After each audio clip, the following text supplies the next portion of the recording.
So college football kicked off last week with week 0, and I want to go over some of the draft eligible prospects that looked pretty darn good. And this video is brought to you by Underdog Fantasy. If you like playing fantasy football for money, then use promo code Broshmo. It gets you $25 with your first deposit. So go ahead, go make that money, boo-boo. But if this is a series that y'all want to see where weekly we kind of go over some of the big performances by prospects, show the video love, leave it a thumbs up, let me know what you think in the comment section below. If we get enough views, this is something maybe we'll do weekly. Thought it'd be a fun idea. But let's go ahead, let's go over some of the games from last week. And I want to start with the player everyone's talking about, the former Michigan transfer from Michigan. I say former Michigan transfer that's now at UCLA. There we go. Because he had a bonkers game against Hawaii. I know it's Hawaii, but it is what it is. He looked still pretty darn impressive. And I kind of want to go over some of the plays here by Mr. Zach Charbonnet. He is just a junior, but he's got good size. Let me actually bring up his size real quick.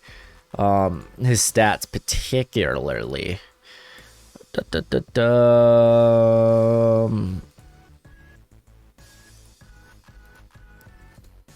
Because he's sitting at a nice 6'1", 220. He is only a junior, but I mean, if he comes out and plays really well against LSU this week, throw this guy potentially as a top 10 running back prospect. But he had 6 carries for 106 yards, 3 touchdowns, 5 forced missed tackles. He broke 4 of his 6 runs for 10+ yards. But let's go ahead and check out how he got there. This is his first carry. Boom, 1. Bam, 2. Oh, he's moving the feet. He's churning the feet. I like that. I like that about him. Let's go ahead. This is a pass. He comes out on a swing. You know, standard running back route tree. Swings and screens. But still, able to get the first down there. Looking good. I think this is the big run. It was wide open. It was super easy. The offensive line did a very good job at moving everyone to the left. He had a straightaway path to the end zone. Really not much to talk about there. But he did display pretty good vision in this game as well. And again, I know it's Hawaii. That one's an easy run-in touchdown. And then I think this is the big one everyone was talking about. Bam. Look at this. Just never stops the feet, man. Just power with each and every step. You like to see that. You want to see that. And he's got another one right here where I like that cutback, dude. I like that cut. And then good vision just to bob and weave his way to the end zone. He looked pretty darn good and just a guy that you need to keep on your radar. Now, I want to also let's mention Sean Ryan. This is the big test this week for him. LSU. Really good pass rushers there in BJ Ojolari and Ali Gay. This is going to be a much bigger test than Hawaii, but he pitched a shutout. I'd expect nothing less. And 2 of the other prospects on offense I want to talk about. Dorian Thompson-Robinson, inaccurate as ever. It just didn't look good. He was what? Let's check out his stats from the game. Not the rushing, but passing specifically. Like, he was 50%, 10 of 20. I mean, he looked good as a runner, but man, his balls were just off the mark. The ball placement often behind receivers, and I'm going to show that here because my boy Greg Dulcich, the tight end at UCLA, he only had 1 catch for like 15 yards, but he also had a drop. And I watched bits and pieces of the game because I was switching between that, Fresno and Connecticut, Illinois and Nebraska. We'll talk about it in a sec.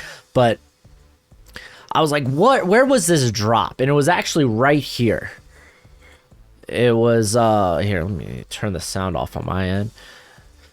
And you're going to see him, here, let me go back and mark him before the play. Right here, there's Dulcich. He's right off the line, right off the offensive line. So they're in like a 4 wide receiver set here. And it comes in just a simple in route, right? Bam, the ball's behind him. So he's breaking this way. Catch me in stride, baby, so I can make some moves, make some plays, because he did that all last year. But he had to come back while momentum's taking him the other way. So that was his one drop, which was just unfortunate. It was still a catchable ball, don't get me wrong, but it wasn't the best ball. Like, DTR did not look good in this game. Some people were like, oh, he's rusty first game of the season. All right, I hope that gets better. You're going to have to shake that rust off because you face LSU next week.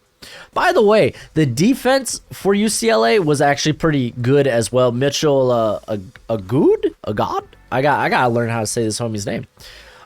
He went off 4 pressures. He got a sack on the defensive line. He's an edge.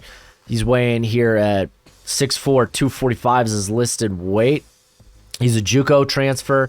Last year he had 18 pressures and 3 sacks on only 183 pass rushing snaps. So a bit of an intriguing prospect. Just throw this guy on your watch list for the rest of the season. As for the secondary, because a lot of people talk about there's a couple of like safety prospects here that are pretty good for UCLA. I'm not wild about them. Like, first one, you got Quinton Lake, who actually looked pretty darn good in this game, had a pass breakup. He split time deep and in the slot. But the other guy that everyone really talks about is, Quintrez Knight, who mainly plays in the slot. What was it, 31, I think? 31 of his 41 snaps came in the slot. Hawaii, they love to spread that offensive line. They love to spread the ball. It's a spread offense. And he got destroyed underneath. He allowed 8 receptions on 9 targets for over 60+ yards. It wasn't a pretty game for him, but maybe he bounces back against a very stacked LSU team.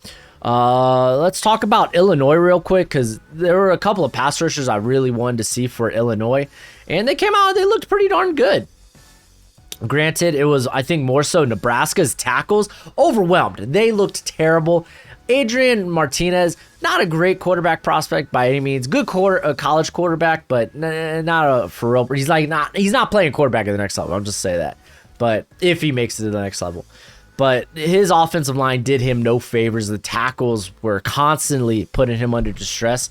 And one of the guys I was really excited to see was who was it? It was Isaiah Gay, who had no sacks but 9 pressures on 40 pass rushing snaps. Ridiculous. Owen Carney looked pretty good in his own right, but more of his pressures, like he had 6. It was it was really because like they were getting pressure everywhere on that defensive line. It was really ridiculous, but I like seeing Isaiah Gay. I think he's got great get off. Just another guy to watch out for. We're going to take a look at some of the games for next week as well, or this weekend, just to kind of, take a look at things. But let's talk about this Fresno State Connecticut game real quick, because Fresno State, they're going to be getting a tough task this week in USC, mainly for that offense, because the offense, Ronnie Rivers, I'm wild about Ronnie Rivers. I love Ronnie Rivers. I think the first highlight I got here is Ronnie Rivers. This is a big reception that went for like 60 yards, I think. It went for 61 yards, yeah. So he's right here, coming out of the backfield. He really just does like kind of this vert route. He gets behind the linebacker and gets on the inside of the safety here. Just too easy. Look at that. Too easy. And then he's gone to the races.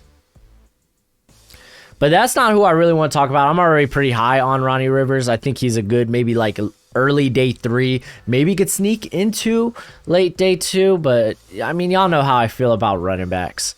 But the guy I really wanted to talk about is his teammate, Jalen Cropper, who I don't think is going to be a prospect this season. But I definitely think, because he's draft eligible for 2023, he's 6 foot, 172. He could put on some more size, more weight. But he looked good. So with his this being his junior year, he'd come back senior year, get a Senior Bowl invite. This is more so a 2023 prospect, maybe to look for the future. And he's going to be going against a very I think, talented cornerback duo in Isaac Taylor Stewart, who he's got the traits for a legit elite corner. We just need to see the production from him. And then Chris Steele, who's been pretty solid in his own right there. He's not like, in terms of his physical tool set, not spectacular, but the guy's been reliable. So let's go to this Jalen, why people were talking about him. Here we got, I think it was this one right here. Yes, because it's this. Bam. He's off to the races. Let's go back real quick. Let's see where he lines up. I think he's right down here. What? He's number 5, right? Here, let's see if we can see these numbers before they line up. No, he's on the inside. So he's in trips. And he's like the middle guy right here. So they're five wide receiver set. He's sitting right here. It's 1st and 10, man. Look at that, man. Make them respect the pass. Jeez Louise. But he just cuts inside here. Turns on the jets and then just, bam, 3 guys. Can't make the tackle. Gets to the outside. He's long gone. People loved it, man. They were talking about it. Because what? He had 2 forced missed tackles on his 3 receptions. Just incredible. He the previous season, like, because mainly he's taking these in the slot. Like, actually all his snaps in this past game came in the slot. He played out wide in 2019 69 times compared to his, like, the 28 he had in the slot, but he's mainly been a slot guy. So maybe he's a guy that plays on the outside next season. I just thought it was a guy, hey, throw this on your radar. Another one everyone's talking about, draft Twitter's exploding about, because, he had a good game against, San Jose State, but they got some legit pass rushers there. Like, Fehoko is one of my guy in this class, and he kind of got shut down by Braxton Jones from Utah, or Southern Utah. And I bring him up. Oh, here, let me actually make that screen look better for you guys. And I bring him up because people are talking about him because he might get a Senior Bowl invite. People are talking about him because he will have Arizona State this week, or tonight, actually, Thursday. You're going to be seeing this probably just before the game. But he only allowed 1 pressure. People are talking about how great he looked at 6'7", 310. He, again, eligible for a Senior Bowl invite. He's a redshirt senior. And he's looked good the last 3 seasons. Granted, it's not like it's an FCS school. But still, like, if he comes out and he looks this good against Arizona State, then, hey, hold the phone. We might have a pretty good FCS prospect here. Throw this guy's name down as potential, like, day 2, maybe sleeper. But yeah, we'll see how he does the rest of the season. Let's actually quickly. I want to take a gander at Southern Utah's football schedule. Probably should have put football in there. Let's see their schedule. I want to see who else do they have this year. Do they have any other tall tasks? It doesn't look like it. So Arizona State, yeah, it looks like they go straight into conference play after this. So Arizona State's going to be a make or break game for him. Will he be a guy on everyone's radar and such? But let's take a look at some of the matchups this week, because I'm really excited for it. I'm super excited. We got Coastal Carolina tonight. That'll be fun just to see, that offense back at it again. Boise State, Central Florida should be all right. I'm excited to see Khalil Shakir back. Utah, they got an FCS cupcake game. NC State, Southern Florida might be fun tonight. But wait, is that tonight? Dude, we got Ohio State playing tonight? Like, shut up. Nuh-uh. Wow, we really got them playing tonight. That's wild. I didn't know Ohio State played today. Ohio State, Minnesota. Yo, check out that game. That's a game to watch. I think that's a fun game. But yeah, here's the Southern Utah Arizona State game. Now let's take a look at this weekend. By the way, we're streaming doubleheader. We get to see my Hurricanes probably get railroaded by Alabama, so you get to see me cry. At first, this is all a watch along, so come join me. Let's have some fun. But the Georgia Clemson game, let's be honest, that is the big game that we're there to watch. But North Carolina, Virginia Tech. Virginia Tech, I hear, has a solid offensive line prospect, maybe even an edge prospect. So it might be a game worth the watch. I mean, it's worth the watch just for Sam Howell. See what playmakers he finds this season. Let's keep looking. There's the Bama-Miami game. I'm just hoping Miami don't get destroyed. But yeah, not looking good. Alabama, they're 19.5 favor on the line. That's great. It's great. Penn State, Wisconsin, got a Big Ten matchup there. That'll be fun. Graham Mertz, man, he can come out. Maybe he shows out. Brandon Smith's a linebacker a lot of people are talking about. He's more so like a safety in that defense, but yeah, that could be a game y'all want to check out. Like here's Fresno State. Oh, I said they had USC. They have Oregon. So regardless, that's still a really good defense. Who does USC have? I think they have San Jose State. That's what it is. But oh, someone's at my door. Oh, it's my wife. Duh, I forgot she's coming home early. Regardless, let's keep this sucker going. I'll close my door.